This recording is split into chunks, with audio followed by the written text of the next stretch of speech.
Eu tinha me preparado para falar pela internet, né? Então agora a gente vai ter que dar uma improvisada. No ano de 2018, então, a gente teve a aprovação da Lei 4944, que é a lei que institui a terceira semana do mês de agosto como a lei de a semana de humanização do nascimento aqui em Tubarão. No ano passado, a gente teve a execução da primeira semana de humanização. Foi um evento muito bacana, de 3 dias, em parceria com a Prefeitura Municipal, a Unisul e os movimentos sociais.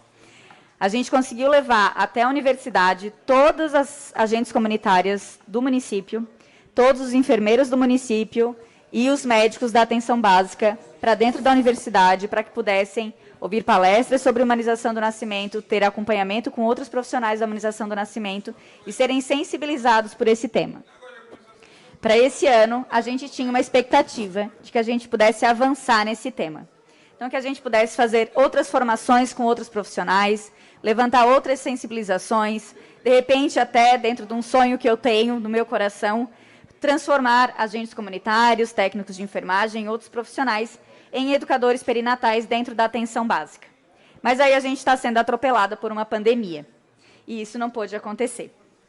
Esse ano, então, a gente não está tendo a segunda semana de humanização do nascimento. A grande verdade é que o movimento social não teve pernas para fazer as cobranças e as solicitações que seriam necessárias para as instituições, como os hospitais, a prefeitura, a universidade. A gente não conseguiu correr atrás disso. Os movimentos sociais de humanização do nascimento são formados por mulheres. Praticamente 100% deles formados por mulheres. Assim que iniciou a pandemia, a ONU, em especial a ONU Mulheres Latino-Americanas e Caribenhas, preparou um documento, chama Dimensões de Gênero na Resposta contra a Pandemia. E ele traz uma informação importante de outras pandemias. Em pandemias anteriores, indicam que os esforços de contenção das pandemias frequentemente desviam recursos de serviços de saúde de rotina, incluindo cuidados de saúde pré- e pós-natal e contracepção. O que isso quer dizer? Que recursos que seriam destinados para atenção de pré-natal, para atenção de amamentação, atenção de pós-natal, são destinados para atendimento de atenção de pandemia. Que é isso que disso que a gente está falando aqui. A semana de humanização do nascimento não está acontecendo porque não temos pessoal da prefeitura, não temos pessoal dos hospitais, não temos pessoal nem do movimento social disposto e disponível para fazer esse movimento para a humanização do nascimento, para trabalho de conscientização da humanização, do parto, da gestação, de levar informação. Nem para levar a informação. Então, esse cuidado precisa ser trazido à tona. E aí, no item 7 desse mesmo documento, a ONU fala: é importante que se tomem medidas para aliviar a carga das estruturas de atenção primária à saúde e garantir o acesso aos serviços de saúde sexual e reprodutiva, incluindo a atenção pré- e pós-natal. Então, qual é a realidade que Tubarão está tendo neste ano com relação à gestação, parto, puerpério e amamentação? Estão todos preparados? Todos que estão aqui, né? Estamos preparados? Nós temos, desde 2015, em Tubarão, a Lei 4385, que é chamada de Lei das Doulas, e temos no Estado a Lei 16.869, desde 2016, que também é conhecida como Lei das Doulas. Além disso, a gente tem a Lei da Violência Obstétrica também, de 2018. Assim que a gente iniciou a pandemia, a Secretaria de Estado de Saúde determinou que as doulas não podem mais atuar nos hospitais. Porém, as doulas não estão mais atuando nos hospitais públicos. Os hospitais privados continuam recebendo as doulas. Então, as doulas não estão mais entrando no Hospital Nossa Senhora da Conceição, porém, na Socimed, a gente continua atuando. Isso significa que mulheres vulneráveis estão sem o nosso atendimento. E as mulheres em situação de privilégio financeiro e social continuam com seu atendimento normal. A mim, isso me soa como uma grande injustiça social. A justificativa é que as doulas são uma grande... Aqui eu estou sendo um pouco irônica, desculpa. As doulas são um agente de transmissão do corona, do Covid. né? E aí eu sou obrigada a questionar porque o governador sancionou uma lei que autoriza a entrada de pets nos hospitais. Então, se a gente permite que os pets entrem nos hospitais, eu queria entender por que as doulas não podem entrar, né? É um questionamento que eu trago. Apesar de entender que isso é no âmbito estadual, eu preciso fazer esse questionamento aqui também. Entendo o trabalho, né, a função emocional dos pets, mas, por favor, já está comprovado cientificamente a atuação e a eficácia do trabalho das doulas. E existem legislações que amparam, né? Entendo também que existe essa orientação da Secretaria de Estado e que existe toda uma normativa que deva ser seguida também. Mas, a mim, não posso deixar de fazer o questionamento de que é uma grande injustiça social que mulheres privilegiadas consigam ter seus partos respeitosos e ter o nosso acompanhamento acima de qualquer coisa e a lei sendo cumprida. E as mulheres em situação de vulnerabilidade, não. E as mulheres usuárias do sistema de saúde, né, não necessariamente em situação de vulnerabilidade, mas usuárias do SUS, não têm o nosso atendimento. Eu deixei uma gestante na porta, no expulsivo, já com o bebê praticamente nascendo, deixei ela na porta com seu acompanhante, e ela entrou e eu saí. E isso é horrível, tanto para ela quanto para a gente. Isso é desumano, desumano. Uma outra informação importante é que a gente tem recebido um aumento muito grande nos relatos de violência obstétrica, não só durante...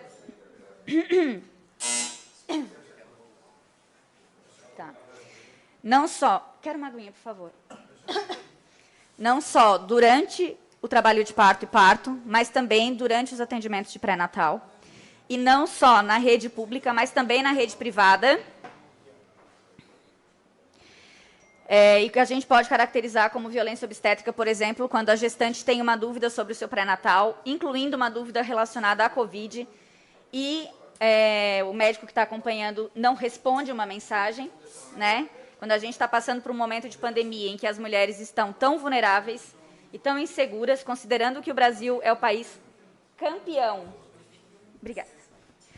Considerando que o Brasil é o país campeão de morte materna no mundo, a gente ter médicos que se colocam à disposição de atender pré-natal, se negando a responder mensagens, demorando 2, 3 dias para fazer essa resposta, isso é considerado violência obstétrica também. A gente tem recebido relatos de um aumento... Obrigada. De um aumento de cesarianas desnecessárias. Então, mulheres que chegam a entrar em trabalho de parto e nos trazem um relato de cesarianas acontecendo durante o trabalho de parto. Só um minutinho, vou reformar o tempo. E para lembrar que nós temos no Facebook, na internet, nos canais de comunicação da Câmara, estão acompanhando toda essa importante fala, e também vai ser repetido na Unisul no sábado, das 14 horas em diante. Muito bem. Que bom. Fico bem feliz por isso. Então, a gente também tem tido um relato de um aumento de cesarianas desnecessárias. E que mais? Lembrando que gestantes e puérperas são grupo de risco para o Covid-19. E a gente tem recebido relatos também de bastante dificuldade das empresas liberarem as gestantes para trabalho remoto. Ainda que essa gestante tenha comorbidade, então, acompanhando gestantes que têm problemas como pressão alta, como diabetes gestacional, ainda assim elas não conseguem autorização das empresas para o trabalho remoto, não conseguem um atestado do próprio obstetra, fazendo essa solicitação para a empresa, simplesmente dizendo: isso é tu que tem que negociar com o teu patrão, isso também não é aceitável, não é cabível, independente do momento em que a gente esteja vivendo. E aí, como eu já falei, né, seria importantíssimo que a gente tivesse a oportunidade de falar sobre nascimento em meio a uma pandemia, que a gente tivesse a oportunidade de falar sobre humanização do nascimento, apesar de tantas mortes, apesar de tudo isso que a gente tem vivido aqui na nossa cidade de Tubarão. Acontece que o movimento social, o movimento social da humanização do nascimento, ele é composto basicamente por mulheres. E a grande maioria delas, mulheres mães. E as mulheres mães, nessa pandemia, estão absolutamente sobrecarregadas. Nós estamos esgotadas. Lidar com as nossas crianças em casa, lidar com os nossos trabalhos, lidar com as demandas domésticas, lidar com toda essa carga de violência obstétrica e de recebimento dessas demandas das mulheres, sabendo que nada disso é necessário, tem sido extremamente exaustivo para nós todas. Então, eu venho aqui hoje para fazer o registro de que estamos na segunda semana de humanização do nascimento em Tubarão, que é importante que isso seja marcado e registrado, e que eu espero que no ano que vem a gente não precise esperar que um movimento de mulheres extremamente sobrecarregada se mobilize. E que as instituições que são responsáveis por isso, como a Prefeitura Municipal, os hospitais, as universidades, como está escrito na lei, se responsabilizem e tomem esse tema para si. Porque a gente está falando de vidas que continuam chegando no mundo. As mulheres continuam gestando e os bebês continuam nascendo, apesar de qualquer pandemia que esteja acontecendo no mundo ou no nosso país. Era isso, muito obrigada e uma boa noite a todos, todas e todos. Michele, mas antes, porém, o Paulão pode dar uma falinha em nome da casa, em nome dos vereadores, dessa importante fala, que vai, com certeza, estar sendo acompanhado por muitas pessoas pelas nossas redes sociais. Presidente Jairo, demais vereadores, Michele, obrigado por essa reflexão pontual e importante no sentido da vida. Em meio a tantas notícias, né? A gente vem falando, então, da Semana de Humanização do Nascimento. E tu trazes, na tua fala, denúncias que nos preocupam, pelo menos a mim, me causa estranheza. O fato que na rede pública as doulas não podem entrar, são permitidas nas redes particulares. Será que são entes diferentes? Uma doula que acompanha uma usuária do SUS é diferente de quem acompanha alguém da Socimed? O que é que difere? Qual é a fronteira que marca, que delimita essa diferença? Também fico triste ao saber que aumentou a questão da violência obstétrica. Fico mais triste saber que as cesarianas parece que estão sendo utilizadas sem necessidade. Me lembro que quando nós aprovamos aqui a lei das doulas, uma das questões era essa, né? O Brasil era campeão mundial de cesariana. Senhores e senhoras, a gente aqui não está brincando com a vida. Há casos, e aí as doulas sabem disso, que a saída é a cesariana. Agora, a cesariana não deve ser um uso frequente. Então, também acompanhei no ano passado, essa semana do nascimento humanizado, e foi a semana de formação, informação e de conscientização. Pena que, em virtude dessa situação, não pudemos realizar a segunda.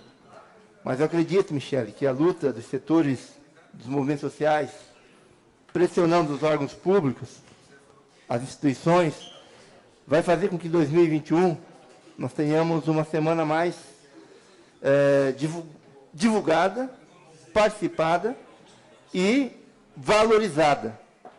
Porque, às vezes, dá muito ênfase à morte. E a vida fica em segundo plano. Então, queria te agradecer por essa reflexão que hoje nós tivemos. Lamento se, às vezes, a atenção não é aquela que esse tema merece, mas eu acredito que é lutando, buscando espaço, ocupando, que a gente começa a ser ouvido e ouvida. Obrigado a todas que fazem parte dessa luta, né? Contem com essa casa. Obrigado. E obrigado ao presidente por esse espaço que nos cedeu. Nós é que temos que agradecer por o vereador Paulo ter trazido uma fala importante para todas as mulheres e para todos nós, né? Ficar conhecendo e ouvindo melhor essas colocações. Eu te dou 1 minuto, 2 minutos para as explicações, para as considerações finais. Uma coisa que eu gostaria de afirmar e, de repente, corrigir. ainda que sejam mulheres que queiram parir pelo particular ou por convênio, no Hospital Nossa Senhora da Conceição só entra o acompanhante.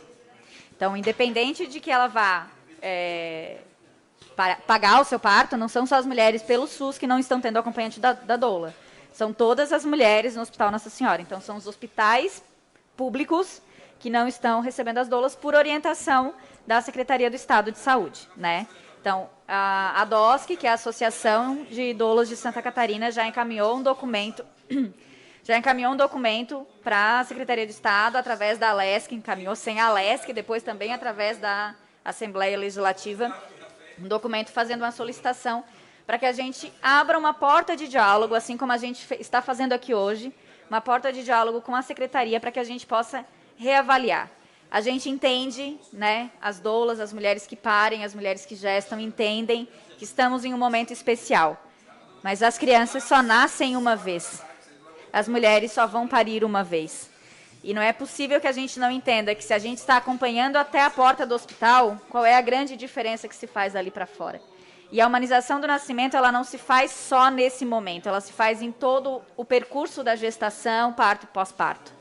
Então, como está sendo esse atendimento durante a gestação? Que atendimento essas mulheres estão recebendo durante a pandemia? Que acolhimento elas estão recebendo pelos seus obstetras, pelos seus médicos de saúde, nas suas unidades básicas? Esse questionamento eu gostaria de trazer, e gostaria de apresentar a vocês esse presente no colo. E, por favor, né, peguem com suas mãos de pais, lembrem-se dos nascimentos dos seus filhos, e, assim, né, peguem essa luta. Porque nós sozinhas fazemos muito, mas com vocês fazemos mais. Obrigada. Agradecemos, então, a Michele. Só para contribuir aqui, ela me chamou a atenção agora no final, Michele. Aqui eu acho que está tendo um encaminhamento, o Xandão conhece bem, o vereador Xandão sabe bem o caminho que eu vou falar. Talvez você esteja conversando com a Secretaria de Estado da Saúde, talvez com o município, mas o caminho certo, correto, e até porque as portarias saem através da CIR, que é uma comissão interregional, né, onde tem todos os secretários municipais, e ali sim, ali pode sair a minuta, pode sair o documento e autorizando a abertura do hospital. O hospital vai seguir exatamente o que for determinado pelos 18 secretários da nossa região, da região da Murel. Hoje, eu acho que o presidente hoje, se eu não me engano, o Daiso saiu, mas eu acho que é o Van Clay, que é o secretário de armazém. Eu acho que esse aí seria o caminho para resolver, com certeza, o caminho. Seria isso, vereador? Perfeito. Entendeu? Fica aí, então, a sugestão. Obrigado, Michele. Né? Em outra ocasião, nós vamos estar, de repente, recebendo melhor em virtude da pandemia, do coronavírus. Nós também não podemos fazer aglomeração, não podemos fazer registro fotográfico, mas fica o nosso agradecimento a você, ao Paulão, por gentilmente ter feito o convite. Tá bom? Obrigada, uma boa noite. Continuando a sessão.